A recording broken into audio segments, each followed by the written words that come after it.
ಚಾಮುಂಡಿಯ ಹರಕೆಯನ್ನು, ಯಾಕಂದರೆ ನಾಡ ಕಾಯುವಂತಹ ದೇವಿ ಚಾಮುಂಡಿ ಅಂತ ಹೇಳಿ ನಾವೆಲ್ಲರೂ ಕೂಡ ಕರಿತೀವಿ, ಆರಾಧಿಸ್ತೀವಿ, ಬೆಳಗ್ತೀವಿ ಮತ್ತು ಆ ನಂಬಿಕೆಯನ್ನು ಇಟ್ಟುಕೊಂಡಿರುವಂಥದ್ದು.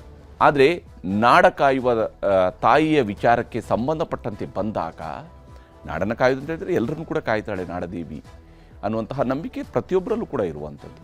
ಆದರೆ ನಾಡದೇವಿಯ ಉತ್ಸವ ಆಗಿರುವಂತಹ ದಸರಾ ಹಬ್ಬ, ಅದು ಈ ನಾಡ ಹಬ್ಬ. ಆ ನಾಡ ಹಬ್ಬದಲ್ಲಿ ನಡೀತಾ ಇರುವಂತಹ ಸಂದರ್ಭದಲ್ಲಿ ಉದ್ಘಾಟನೆಯ ವಿವಾದ ಶುರುವಾಯಿತು. ಅದು ಬೆಟ್ಟಕ್ಕೆ ಬಂದು ನಿಂತು ಆ ಬೆಟ್ಟದಿಂದ ಈಗ ಹರಕೆಯ ಮಾತಿನ ಮೂಲಕವಾಗಿ ಸಂಪೂರ್ಣ ಇತ್ಯರ್ಥ ಆಗುತ್ತಾ ಅನ್ನೋದನ್ನು ನೋಡಬೇಕಾಗಿದೆ. ವರದಿ ನಿಮಗೆ ತೋರಿಸಿ.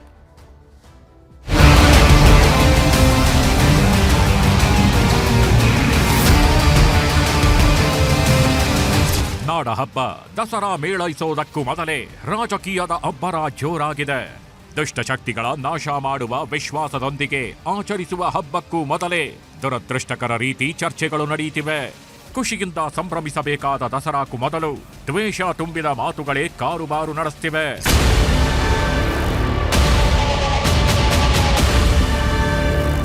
ಬಾನು ಮುಷ್ತಾಕ್ ಅವರಿಗೆ ತಾಯಿ ಚಾಮುಂಡಿ ಮೇಲೆ ನಂಬಿಕೆ ಇದೆಯಾ? ಹಾಗಾದ್ರೆ ಯಾಕಾಗಿ ಕರಿತಾ ಇದ್ದೀರಿ? ಯಾರಿಗೆ ಹಿಂದೂ ಧರ್ಮದ ಮೇಲೆ ನಂಬಿಕೆ ಇಲ್ವೋ ಅವರು ದಸರಾ ಹಬ್ಬಕ್ಕೆ ಬಂದು ಏನ್ ಮಾಡ್ತಾರೆ? ಚಾಮುಂಡಿ ಬೆಟ್ಟ, ಚಾಮುಂಡಿ ದೇವರು ಎಲ್ಲಾ ಧರ್ಮದಲ್ಲೂ ಇದೆ, ಹಿಂದೂಗಳ ಆಸ್ತಿ ಏನಲ್ಲ. ಇಷ್ಟೆಲ್ಲ ಆದ್ಮೇಲೆ ಡಿಸಿಎಂ ಡಿಕೆ ಶಿವಕುಮಾರ್ ಇಂದು ಸಡನ್ ಆಗಿ ಮೌನಕ್ಕೆ ಜಾರಿದ್ದಾರೆ. ಕೋಟೆ ಕೊಳ್ಳೆ ಹೊಡೆದ ಮೇಲೆ ದಿಡ್ಡಿ ಬಾಗಿಲು ಮುಚ್ಚಿದಂತೆ ಇನ್ನು ನಾನು ಮಾತಾಡಲ್ಲ, ಪಕ್ಷದ ವಕ್ತಾರರು ಮಾತ್ರ ಮಾತನಾಡ್ತಾರೆ ಎಂದಿದ್ದಾರೆ. ಏನ್ ಹೇಳಿದ್ರು ಕೂಡ ಅದಕ್ಕೆ ಬರೀ ತಪ್ಪು ಕಂಡುಹಿಡಿಯೋದೇ ಒಂದ್ ದೊಡ್ಡ ಕೆಲಸ. ರಾಜಕೀಯದವ್ರು ಇರ್ಬೋದು, ಮಾಧ್ಯಮದವ್ರು ಇರ್ಬೋದು, ಎಲ್ಲರೂ ಇರ್ಬೋದು, ಏನೋ ನಡೀತಾ ಇದೆ. ಸೊ ಅದಕ್ಕೆ ನಾನು ಬೆಟರ್ ನಾಟ್ ಸ್ಪೀಕ್. ಬೇರೆ ಲೀಡರ್ಸ್ ಇದ್ದಾರೆ, ಬೇರೆ ಇವ್ರನ್ನ ಸ್ಪೋಕ್ಸ್ ಪರ್ಸನ್ಸ್ ಇದ್ದಾರೆ, ಅವ್ರ ಮಾತಾಡ್ತಾರೆ. ಆದ್ರೆ ಹೀಗೆ ಸಡನ್ ಆಗಿ ಶಿವಕುಮಾರ್ ಅವರು ಮೌನಕ್ಕೆ ಜಾರಲು ಕಾರಣವಾಗಿದ್ದು ಅವರೇ ಹೇಳಿದ ಮಾತು. ಬಾನು ಮುಷ್ತಾಕ್ ದಸರಾ ಉದ್ಘಾಟಿಸಬಾರದು ಎಂದು ಬಿಜೆಪಿ ನಾಯಕರು ಧರ್ಮದ ಹೆಸರೇಳಿಕೊಂಡು ಕಿಡಿಕಾರುತ್ತಿದ್ದಾಗಲೇ ಡಿಸಿಎಂ ಡಿಕೆ ಶಿವಕುಮಾರ್ ಬಿಜೆಪಿಯವರ ಬಾಯಿ ಮುಚ್ಚಿಸಲು ಹೋಗಿ ಚಾಮುಂಡಿ ಬೆಟ್ಟ ಹಿಂದೂಗಳ ಆಸ್ತಿನಾ ಎಂದು ಪ್ರಶ್ನಿಸಿದ್ರು. ಚಾಮುಂಡಿ ಬೆಟ್ಟ, ಚಾಮುಂಡಿ ದೇವರು ಎಲ್ಲಾ ಧರ್ಮದಲ್ಲೂ ಇದೆ, ಹಿಂದೂಗಳ ಆಸ್ತಿ ಏನಲ್ಲ. ಎಲ್ಲ ಸಮಾಜದವರು ಚಾಮುಂಡಿ ಬೆಟ್ಟಕ್ಕೆ ಹೋಗ್ತಾರೆ, ದೇವರಿಗೆ ಪ್ರಾರ್ಥನೆ ಮಾಡ್ತಾರೆ, ಅವ್ರ ನಂಬಿಕೆ. ಯಾರು ಬೇಕಾದ್ರೂ ಹೋಗ್ಬೋದು, ಯಾರು ಮಾಡಬಾರ್ದು. ಇದೊಂದು ಮಾತಿನ ನಂತರ ದಸರಾ ಉದ್ಘಾಟನೆ ವಿಚಾರದಲ್ಲಿ ರಾಜಕೀಯದ ಚರ್ಚೆ ಭಾನುವಿನಿಂದ ಬೆಟ್ಟಕ್ಕೆ ತಿರುಗಿತ್ತು. ಹಿಂದೂಗಳ ಆಸ್ತಿ ಅಲ್ಲ ಅಂತ ಆದ್ರೆ ಇನ್ಯಾರ ಆಸ್ತಿ ಎಂದು ಸಹಜವಾಗಿಯೇ ಬಿಜೆಪಿ ನಾಯಕರು ಧ್ವನಿ ದೊಡ್ಡದು ಮಾಡಿ ಗರ್ಜಿಸುವುದಕ್ಕೆ ಶುರು ಮಾಡಿದ್ರು. ಮುಜರಾಯಿ ಆಸ್ತಿ ಎಂದು ಬೆಟ್ಟದವರನ್ನ ಕರೆದರು. ಈ ಮುಜರಾಯಿ ಇಲಾಖೆಯೇ ಹಿಂದೂಗಳ ಧಾರ್ಮಿಕ ಮತ್ತು ಧರ್ಮಾದಾಯಗಳ ದತ್ತಿ ಇಲಾಖೆ ಆಗಿರುವಾಗ ಅದು ಹಿಂದೂಗಳಿಗೆ ಸಂಬಂಧಿಸಿದ್ದು ಹೌದೋ ಅಲ್ಲವೋ ಎಂಬ ಸಾಮಾನ್ಯ ಪ್ರಶ್ನೆ ಹುಟ್ಟಿಕೊಂಡಿತ್ತು. ಯಾವಾಗ ತನ್ನ ಮಾತಿನಿಂದ ವಿವಾದ ತಣ್ಣಗಾಗುವ ಬದಲು ಕಾಡ್ಗಿಚ್ಚಿನಂತೆ ವ್ಯಾಪಿಸಿಕೊಳ್ಳೋದು ಅರ್ಥವಾಯ್ತು, ಕೂಡಲೇ ಡಿಸಿಎಂ ಡಿಕೆ ಶಿವಕುಮಾರ್ ಇನ್ನು ಮುಂದೆ ನಾನು ಯಾವ ವಿಷಯದ ಬಗ್ಗೆಯೂ ಮಾತಾಡಲ್ಲ ಎಂದಿದ್ದಾರೆ. ನಾನು ಕೆಲವು ಸತ್ಯಗಳು ಹೇಳಿದ್ರೆ ಕೆಲವರಿಗೆ ಸಹಿಸಲ್ಲ.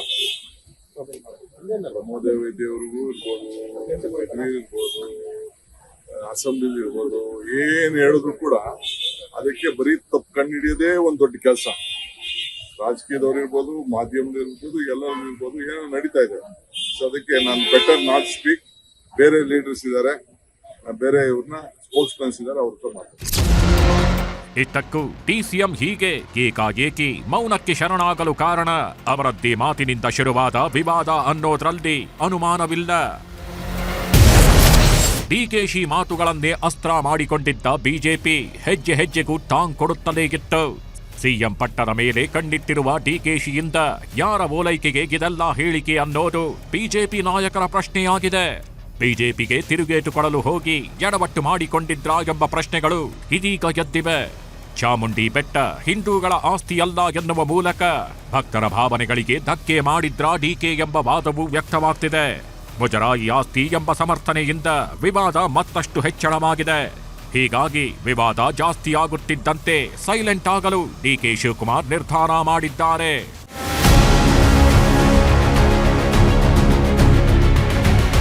ಡಿಸಿಎಂ ಹೀಗೆ ವಿವಾದಕ್ಕೆ ತೆರೆ ಎಳೆಯಲು ಪ್ರಯತ್ನಿಸುತ್ತಿದ್ದಾಗಲೇ ಕೇಂದ್ರ ಸಚಿವ ಎಚ್.ಡಿ. ಕುಮಾರಸ್ವಾಮಿ ಸರ್ಕಾರದ ನಡೆಯನ್ನ ಪ್ರಶ್ನಿಸಿದ್ದಾರೆ. ಬಾನು ಮುಷ್ತಾಕ್ ಉದ್ಘಾಟನೆಯ ಬಗ್ಗೆ ಬಿಜೆಪಿಗಿಂತ ಭಿನ್ನ ನಿಲುವು ತಾಳಿರುವ ಎಚ್ಡಿಕೆ ಆ ಮೂಲಕ ಜೆಡಿಎಸ್ ಕಡೆಯಿಂದ ಬಾನು ಮುಷ್ತಾಕ್ ಉದ್ಘಾಟನೆಗೆ ವಿರೋಧವಿಲ್ಲ ಎಂಬ ಸಂದೇಶ ರವಾನಿಸಿದ್ದಾರೆ. ಆದರೆ ಶಿವಕುಮಾರ್ ಮಾತು ಉದ್ದಟತನದಿಂದ ಕೂಡಿತ್ತು ಎನ್ನುವ ಮೂಲಕ ಸರ್ಕಾರಕ್ಕೆ ಚಾಟಿ ಬೀಸಲು ಕುಮಾರಸ್ವಾಮಿ ಮರೆಯಲಿಲ್ಲ. ಚಾಮುಂಡಿ ಬೆಟ್ಟದ ಮೇಲೆ ಕಣ್ಣಿಟ್ಟರೆ ಇಡೀ ಸರ್ಕಾರಕ್ಕೆ ಕುತ್ತು ಬರಬಹುದು ಎಂದು ಎಚ್ಚರಿಕೆಯನ್ನು ಕೊಟ್ಟರು. ಹಿಂದೂ ದೇವಸ್ಥಾನಗಳು, ಧಾರ್ಮಿಕ ಸಂಸ್ಥೆಗಳು ಯಾರಪ್ಪನ ಆಸ್ತಿ ಅಲ್ಲ ಅಂತಕ್ಕಂಥದ್ದು ಅವರು ಒದ್ದಾಡ್ತಾರೆ. ಇವತ್ತು ಧಾರ್ಮಿಕ ಕ್ಷೇತ್ರಗಳಲ್ಲಿ ಹಲವಾರು ಈ ರೀತಿಯ ಒಂದು ಸಮಸ್ಯೆಗಳನ್ನು ಉಂಟು ಮಾಡೋದೇನಿದೆ ಅದು ಸರ್ಕಾರಕ್ಕೆ ಕೂತು ಬರ್ತಕ್ಕಂಥದ್ದು, ಅದರ ಒಂದು ಸಮಸ್ಯೆಗಳು ಎದುರಿಸ್ತಕ್ಕಂಥದ್ದು ಅವರೇ ಅನುಭವ. ಇದರ ನಡುವೆ ಪ್ರತಿಪಕ್ಷ ನಾಯಕ ಆರ್ ಅಶೋಕ್ ಇವತ್ತು ಫೀಲ್ಡ್ಗಿಳಿದಿದ್ರು. ಸರ್ಕಾರದ ವಿರುದ್ಧ ಹಾಗೂ ಬಾನು ಮುಷ್ತಾಕ್ ವಿರುದ್ಧ ಮುಗಿಬಿದ್ರು. ಬಾನು ಮುಷ್ತಾಕ್ ಅವರ ಸಾಹಿತ್ಯದ ಪರಿಚಯ ತಮಗಿಲ್ಲ ಎನ್ನುವುದು ಆರ್ ಅಶೋಕ್ ಮಾತುಗಳಿಂದಲೇ ಗೊತ್ತಾಗುವಂತಿತ್ತು. ಅಲ್ಲದೆ ಪ್ರತಾಪ್ ಸಿಂಹ ಹಾಗೂ ಶೋಭಾ ಕರಂದ್ಲಾಜೆ ಈಗಾಗಲೇ ದಸರಾ ಉದ್ಘಾಟನೆ ವಿಚಾರದಲ್ಲಿ ಬಿಜೆಪಿ ಪರವಾಗಿ ಹಿಂದುತ್ವದ ಕಿಡಿ ಹಚ್ಚಿರುವಾಗ ತಾನು ಸುಮ್ಮನಿರಲು ಸಾಧ್ಯವಿಲ್ಲ ಎಂಬಂತೆ ಆಕ್ರೋಶ ಹೊರಹಾಕಿದ್ರು.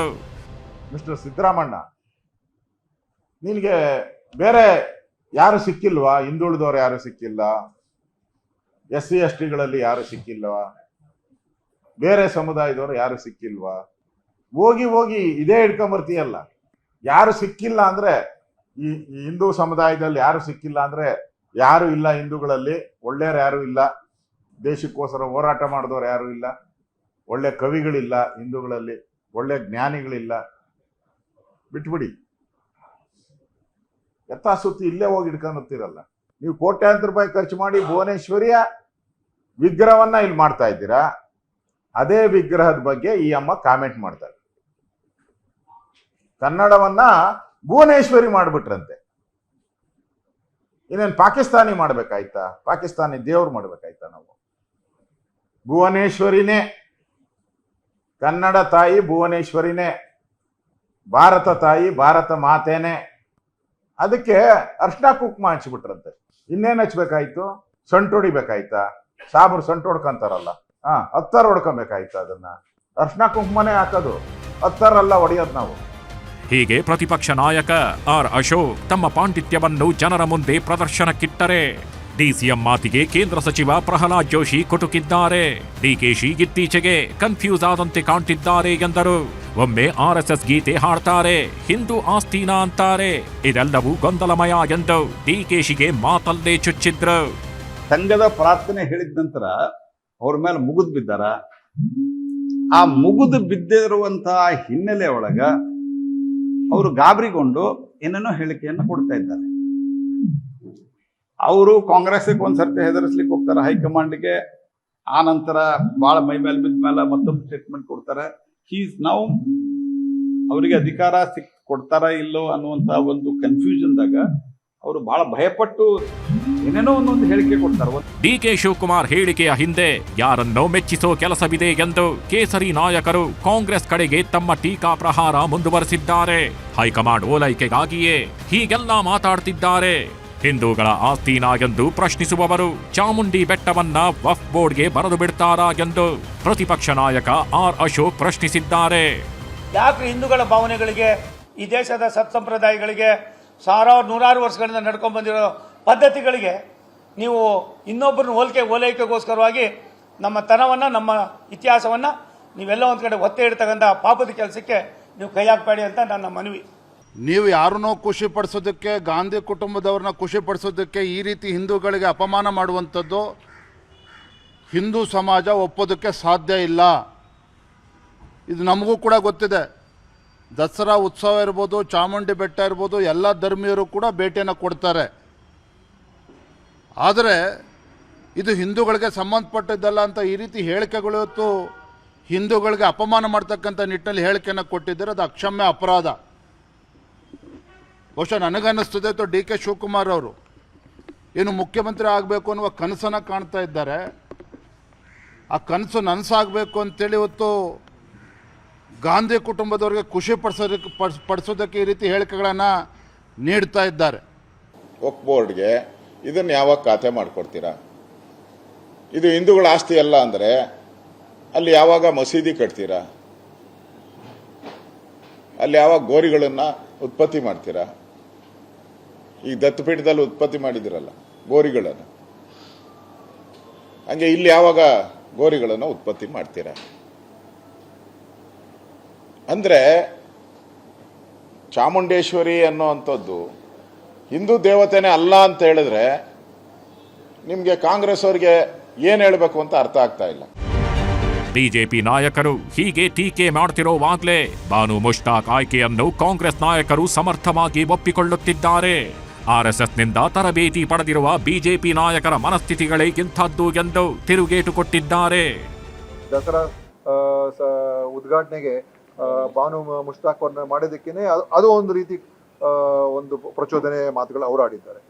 ಈ ರೀತಿಯಾಗಿ ಪ್ರತಿಯೊಂದರಲ್ಲೂ ಕೂಡ ಅವರು ಜನರನ್ನ ಒಡೆಯೋದು, ಸಮಾಜವನ್ನು ಒಡೆಯೋದು, ಸುಳ್ಳನ್ನು ಹೇಳುವಂಥದ್ದು, ದಾರಿ ತಪ್ಪಿಸುವಂಥದ್ದು, ಇದೇ ಮಾನ್ಯ ಅಶೋಕ್ ಅವರು, ಮಾನ್ಯ ವಿಜಯೇಂದ್ರ ಅವರು ಮತ್ತು ಎಲ್ಲ ಈ ಬಿಜೆಪಿ ಮುಖಂಡಗಳು ಮಾಡ್ತಾ ಇರತಕ್ಕಂಥದ್ದು. ಅದು ಅವರ ಒಂದು ವ್ಯವಸ್ಥಿತವಾದಂಥ RSSನ ಟ್ರೈನಿಂಗ್ ಪಡ್ಕೊಂಡಿರ್ತಕ್ಕಂಥ ಒಂದು ಕಾರ್ಯತಂತ್ರ. ಇವೆಲ್ಲ ಜನ ಅರ್ಥ ಮಾಡ್ಕೊಳ್ಬೇಕು.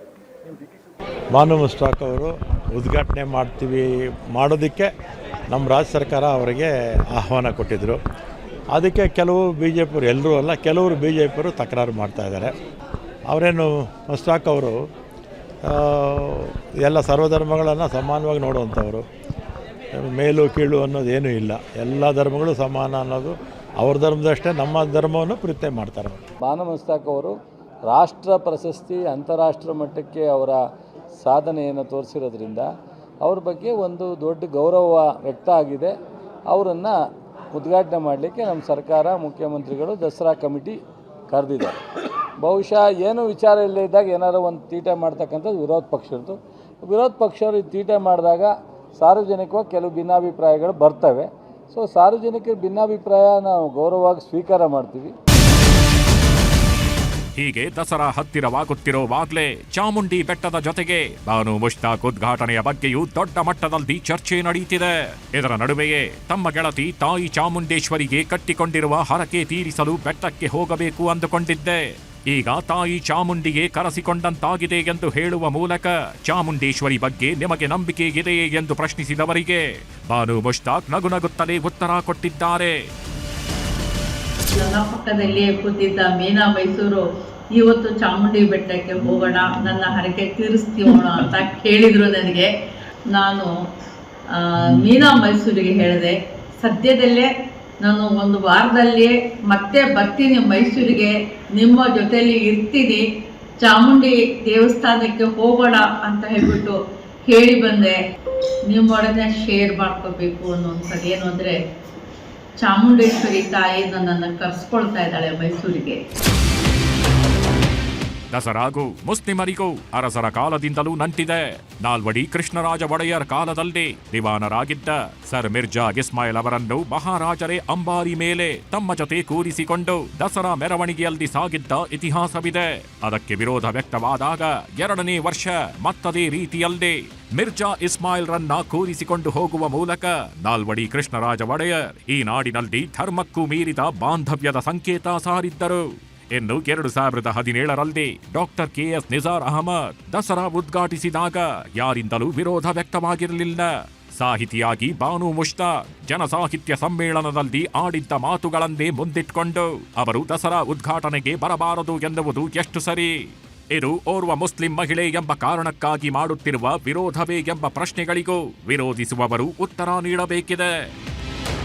Bureau report, news 18.